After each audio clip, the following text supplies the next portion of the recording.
हिंदुस्तानी music vocal sample question paper. एक question पूछा जाता है कि identify the raga from the following phrases of swaras. स्वर समूह से राग को पहचानिए। इसका पहले ये पूछा जाता है। अब स्वर समूह क्या है? सा, नी, धा, नी, सा। ये एक फ्रेज है, सा नी धा नी सा। और दूसरा है मा गा रे सा। अब इसमें से आपको राग को पहचानना है। अब राग को पहचानने के लिए सबसे पहले तो हम क्या है, अपने सिलेबस में 3 रागों के बारे में बताया है, पूछा है उन्होंने। तो पहला राग कौन सा है? भैरव। भैरव में क्या लगता है कि रे और धा स्वर कोमल लगता है। तो यहाँ अगर हम देखें, ये जो आपका रे है ये यहाँ पे शुद्ध है, क्योंकि कोमल स्वर के लिए तो स्वर के नीचे लकीर होगा ना, तो रे कोमल है। इसमें धा भी शुद्ध है, तो दोनों ये भैरव नहीं हुआ। उसके बाद दूसरा अगर राग हम देखें तो राग मालकोंस है। राग मालकोंस में क्या है? गाधा नी स्वर कोमल लगते हैं और रे पा नहीं लगते हैं। अब यहाँ इस फ्रेज में रे भी दिया हुआ है और धा भी शुद्ध दिया है, तो ये मालकोंस राग भी नहीं हुआ। फिर तीसरा रह गया राग बागेश्वरी। बागेश्वरी में गा और नी स्वर कोमल लगते हैं। तो यहाँ पे नी, ये नी स्वर, यहाँ पे अगर देखेंगे नी और गा स्वर यहाँ पे कोमल है, तो जो बागेश्वरी से मैच करते हैं। ठीक है, तो ये पहला जो आंसर हुआ वो ये हुआ कि ये राग बागेश्वरी है। ठीक है, अब हम आगे इसके दूसरे पार्ट पे बढ़ते हैं। दूसरा पार्ट साथ में क्या पूछा है कि इलेबोरेट इट अप टू 50 स्वरास। अब 50 स्वरों तक इसको विस्तार करना है। अब इसके लिए क्या करेंगे, हमें राग के जो पार्ट्स हैं, जैसे राग बागेश्वरी के बारे में, उसका आरोह अवरोह पकड़, उसके बारे में जानेंगे। तो यहाँ पे आते हैं, तो यहाँ पे पार्ट देखें। राग बागेश्वरी हमने निकाला। राग बागेश्वरी के हमने क्या जाना कि ये थाट जो है ये काफी थाट का है। मेन पार्ट देखें। स्वर इसमें गा और नी कोमल, जैसे हमने उसमें पहचाना कि गा और नी कोमल होते हैं, बाकी स्वर इसमें शुद्ध होते हैं। वादी स्वर इसमें माँ होता है, मतलब उसका ज्यादा यूज होता है वादी स्वर का। ठीक है, तो ये वादी माँ हो गया। संवादी सा, तो ये दूसरे नंबर पे हो गया। मतलब वादी सबसे ज्यादा स्वर यूज होता है और संवादी उससे कम यूज होता है। अब नेक्स्ट पार्ट क्या है? जाति इसकी औडव संपूर्ण है। औडव संपूर्ण मतलब आरोह में इसके रे और ये पा स्वर, ये दोनों जो है वर्जित हैं। वर्जित मतलब कि नहीं लगते हैं जब हम आरोह करते हैं। आरोह क्या होता है? स्वर को जब ऊपर की तरफ गाते हैं, और अवरोह जब ऊपर से नीचे की तरफ स्वरों को गाते हैं। और अवरोह में 7 स्वर लगते हैं। जाति इसकी संपूर्ण है। ठीक है, तो इसकी जाति होगी औडव संपूर्ण। अब हमें इसके आरोह अवरोह को देखेंगे। आरोह अवरोह क्या है? वही, इसमें 2 स्वर नहीं लगते हैं, रे और पा, क्योंकि ऊपर आपने यहाँ बताया है कि इसमें औडव संपूर्ण जाति है, आरोह में रे और पा स्वर नहीं लगते हैं। तो यहाँ पे सा गा मा, फिर धा नी सा, इस तरह से ऊपर की तरफ गए। और अवरोह जो हुआ सा नी धा, मा पा धा, गा मा गा रे सा। ये जब हम अवरोह को क्या जानते हैं कि अवरोह है सानी धा पा मागा रेसा, अवरोह सीधा होता है। पर ये सानी धा मापा धा गा मागा रेसा क्या हुआ? तो इसमें इसके लिए हम अगर इसके विशेषताओं में जाते हैं, तो विशेषताओं में कुछ पार्ट देखो, मैंने यहाँ पे हाईलाइट किया है। विशेषताओं में क्या लिखा है? आरोह में पास्वर वर्जित है और अवरोह में वक्र प्रयोग करते हैं।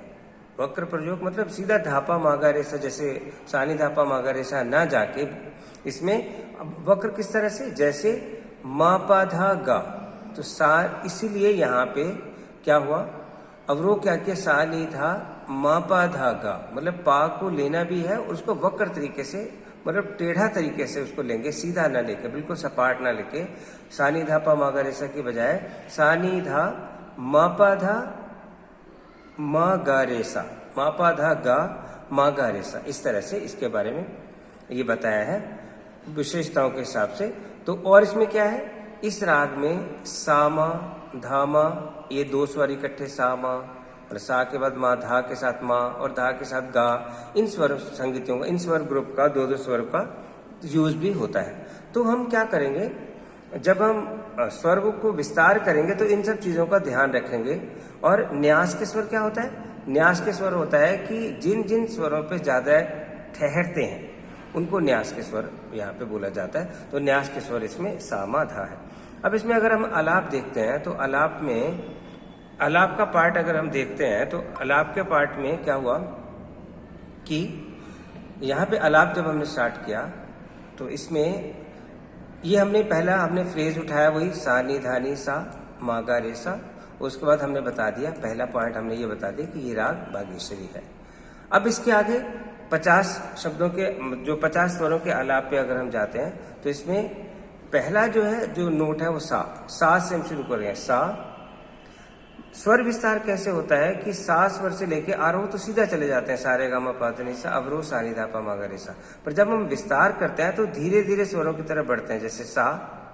उसके बाद मंद्र से स्वर 3 एरिया में गाते हैं। तो सा के नीचे वाले जो स्वर होते हैं वो मंद्र के स्वर होते हैं। जैसे सा के नीचे भी सा नी धा पा मा गा रे सा होगा, जैसे सारे गा मा पा धा नी सा ऊपर की तरफ होता है अवरोह, तो नीचे की तरफ करेंगे तो वो मंद्र सप्तक के स्वर होते हैं, उनको स्वर के नीचे बिंदी लगा देते हैं। यहाँ सा धा नी सा, जैसे हमने विशेषता में पढ़ा था कि सामा इकट्ठा इसमें यूज होता है, तो हमने यहाँ पे धा नी सा मा, बस माँ तक गए और वहीं से फिर वापस आ गए मा गा रे सा।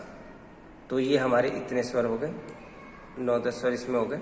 उसके बाद फिर हमने सा की बजाय धा से उठा दिया, क्योंकि न्यास के स्वर में हमने देखा था कि और कौन से स्वर पे इसका न्यास है, मतलब कौन से स्वरों पे और ठहराव है, कौन से स्वरों को ले सकते हैं अच्छे से, स्टार्ट किन स्वरों से ले सकते हैं। तो यहाँ पे जो नेक्स्ट हमने उठा दिया धानी सामा। धानी कौन सा है? मंद्र सप्तक का, स्वर के नीचे वाले स्वरों का है। सप्तक मतलब सारे गा मा पा धा नी 7 स्वर। तो यहाँ धानी सामा हो गया।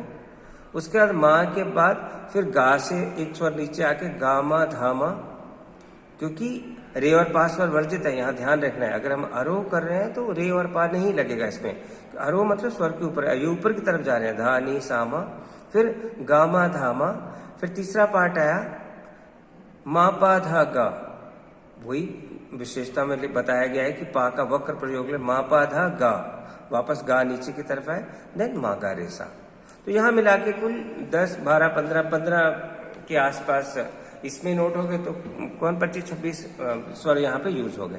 फिर पहले हमने सा से स्टार्ट किया, पर लास्ट देखो एंड हमेशा हम सा पे ही कर रहे हैं, क्योंकि पहला नोट बेस नोट जो है, आधार नोट है, वो सा ही है। तो यहाँ से तीसरा जो पार्ट हमने उठाया वो हमने गा से उठा लिया। उसमें लिख दिया गा मा धा नी धा मा।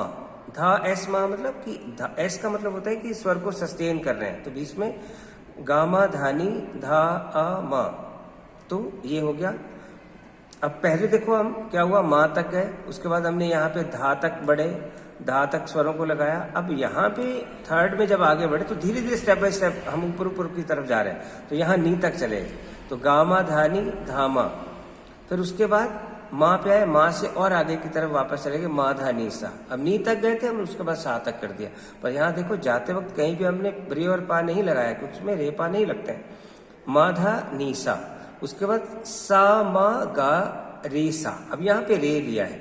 ये सारे ऊपर बिंदु वाले जो जितने भी स्वर हैं ये तार सप्तक के स्वर हैं। सा मा गा रे सा, तार सप्तक के स्वर के ऊपर बिंदी लगाए। अब ऊपर से जब सा मा गा रे सा किया, मा गा रे सा, तो ये अवरोहात्मक इसका चलन है, मतलब अवरोह की तरफ चले हैं, इसको डिसेंडिंग ऑर्डर में गा रहे हैं। तो मा गा रे सा जब आए तो इसलिए हमने यहाँ पे रे को लिया। अब उसी सा के बाद, मा गा रे सा के बाद यहाँ से सा से स्टार्ट किया, ऑलमोस्ट इसको अवरोह जैसा ही यहाँ एंड में हमने कर दिया। सा नी धा मा पा धा गा मा गा रे सा, और एंड में फिर धा नी सा करके इसको खत्म कर दिया। इस तरह से आरोह और अवरोह दोनों को मिला के जो है, दोनों को मिला के जो राग की विशेषता है उनको मिला के, राग का जो पकड़ है उनको मिला के, सबको मिला के ये इस तरह से स्वर विस्तार किया जाता है। तो चलिए इसके लिए इतना ही। All the best.